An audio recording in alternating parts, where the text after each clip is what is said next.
come in here. I can't let you outside yet. It's pouring out. Oh my goodness, guys.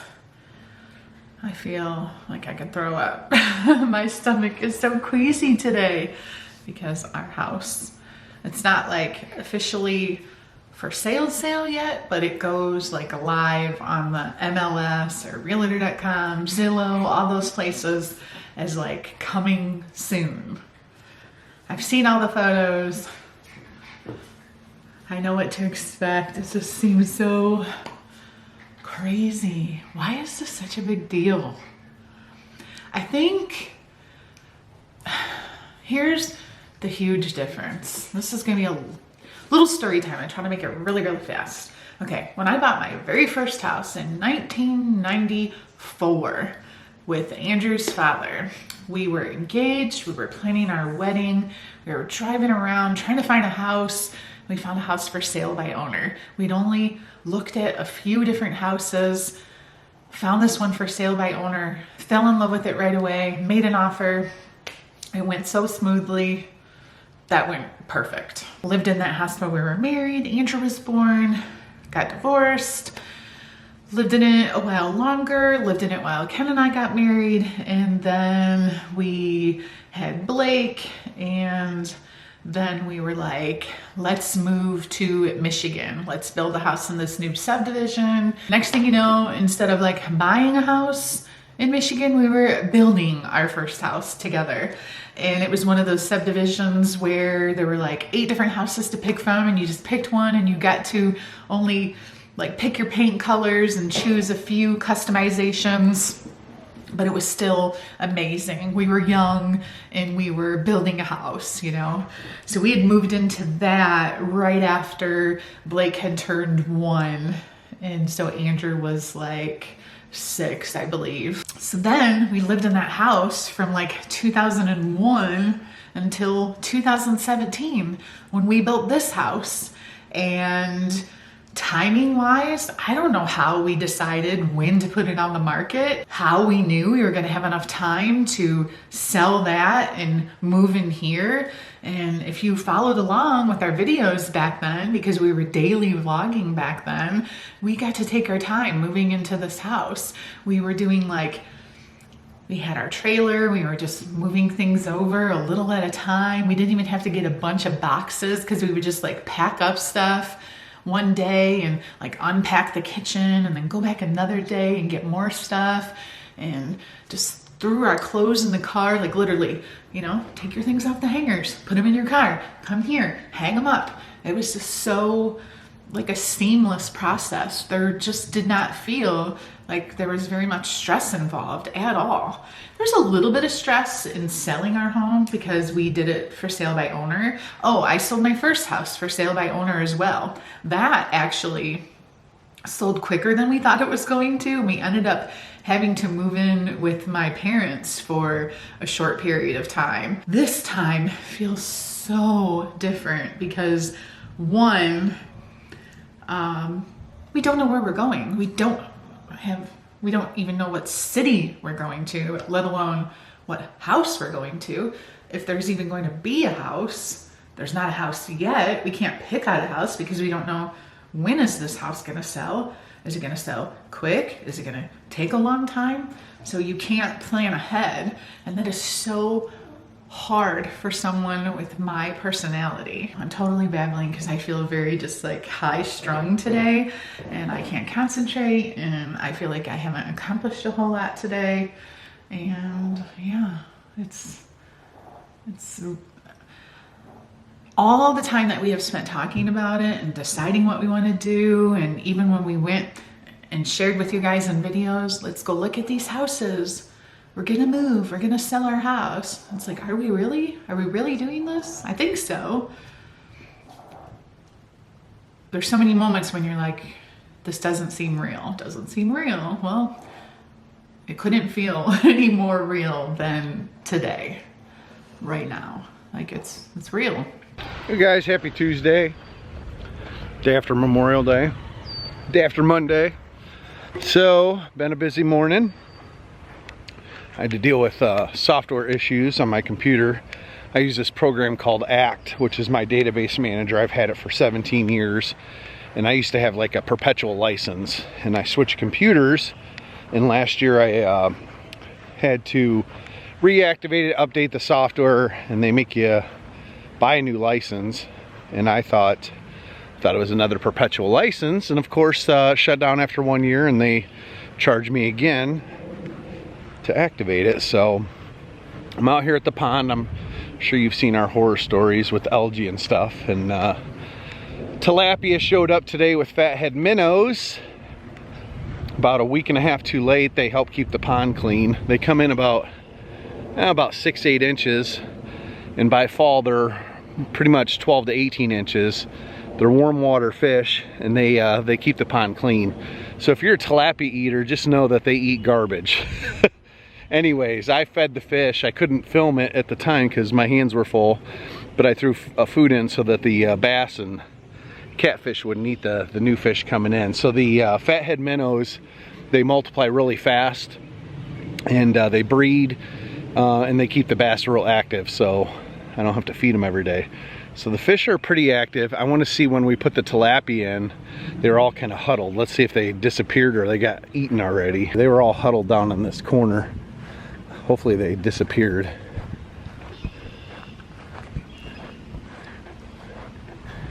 Yep, so they're not here anymore.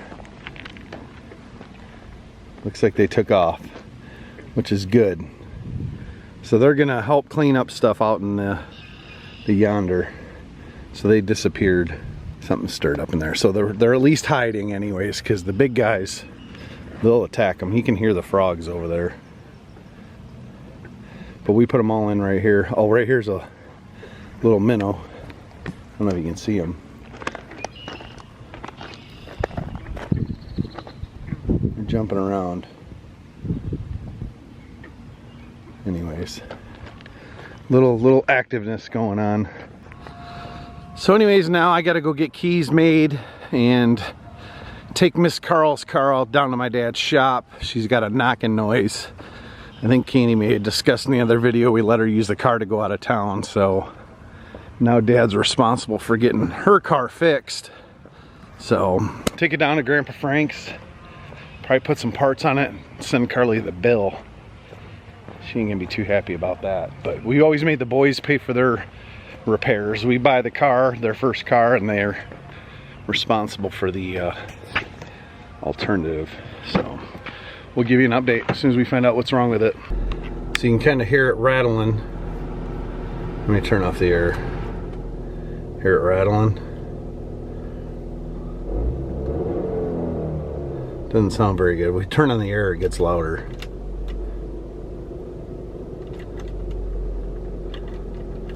So Ken vlogged earlier, and then he just left with Karli. They ended up having to go to the dealership where Karli got her car from initially, because whatever is wrong with it, Ken's dad could not take care of. He said it wasn't the air conditioning, it's something else, and he wasn't going to deal with it. And so I don't know, Ken didn't take the camera with him. I don't know if he's gonna end up vlogging on his phone. So if he doesn't, we'll have to update you when he gets back. But I don't know why, I have this like a gut feeling. Because Ken's like, well, she might end up having to get a different car. And I'm like, what? It's like that bad? Like what?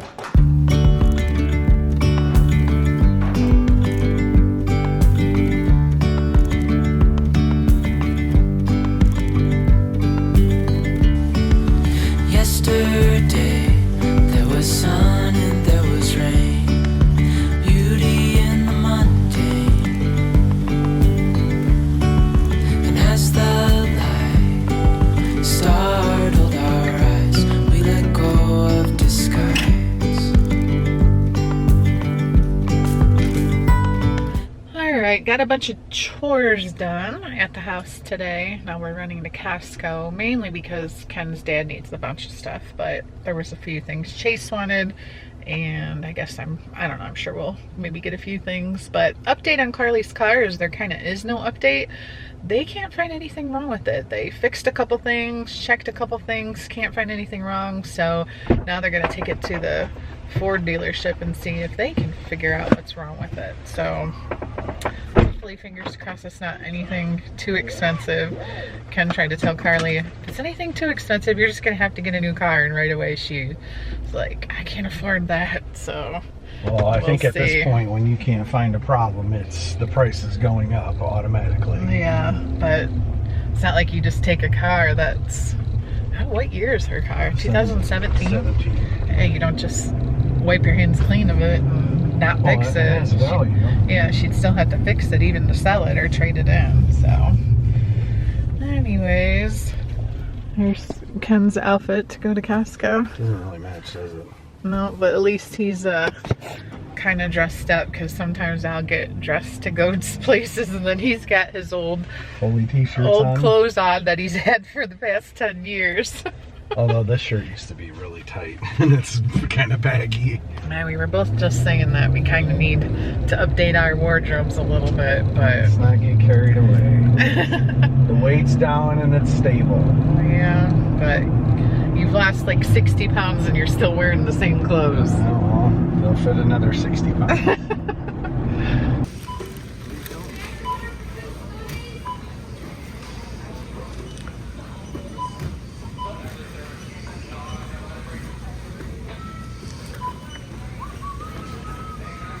Well, this is early spring. This is going to be your peach, apple blossom.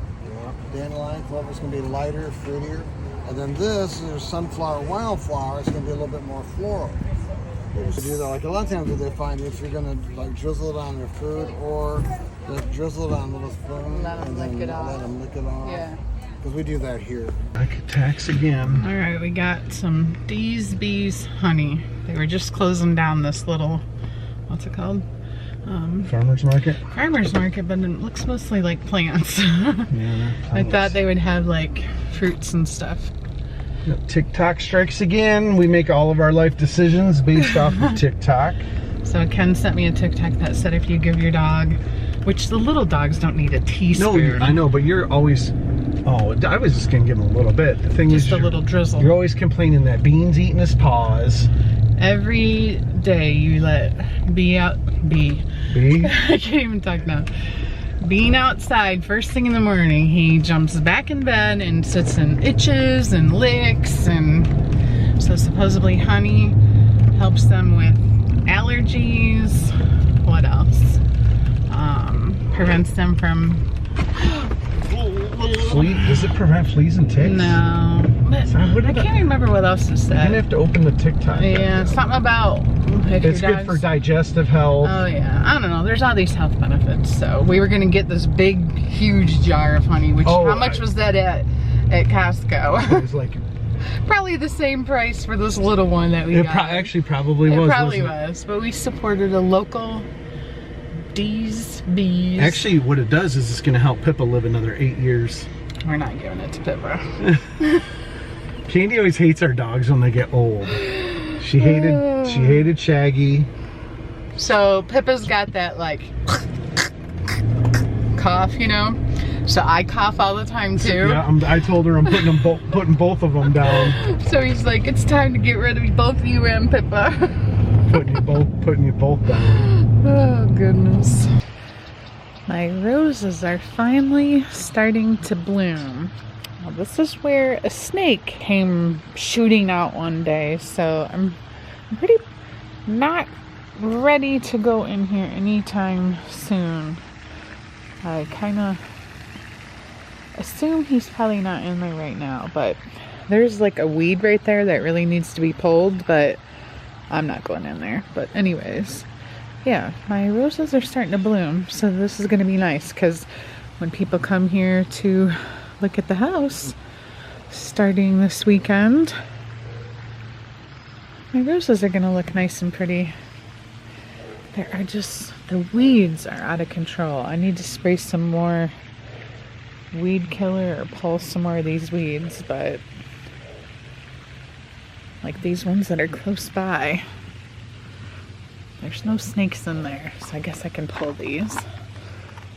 Oh, I guess I didn't explain it right. So first I was pulling weeds here and the snake came shooting out and scared the crap out of me. I posted it as a little video reel on my Instagram. And then a couple days later, I went to pull that weed there, and I heard the snake rustling around inside that rose bush. So I was like, okay, I'm officially done. So that's why none of those weeds in there got pulled. So I don't know. I need to see if Ken will come out here and help me with that, because it's getting a little bit out of control. I can't believe all these weeds have already started to grow back on our beach, at our pond. I know you guys are probably so sick of hearing about our stinking pond, but I want to kind of take care of them before they get out of control again. I've officially gotten to that point where I just can't sit still, or I'm gonna go crazy. You can only go to realtor.com so many times a day and hit refresh, looking for new houses on the market. You know, can only clean the house so many times. Did a little bit of that today. It's a wonder how, like, now that I don't need to be out doing, like, spending money on things I don't need, like Target runs and things like that, how much free time I have. I'm like, what do I really need to go to Target for? Nothing. Listen to the crickets. Do you hear that? Do you hear it, Tobias?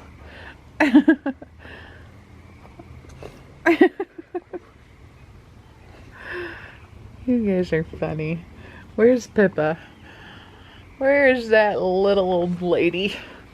Probably off somewhere in the distance eating some little turds.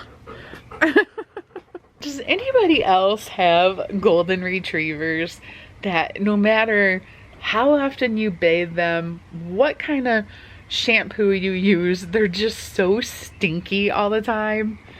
I know they swim a lot, so like, even if you bathe them, I read this thing somewhere that said when you bathe them twice. Like, lather them up, rinse them down, and then do it again. Like, that's how you make them smell real good.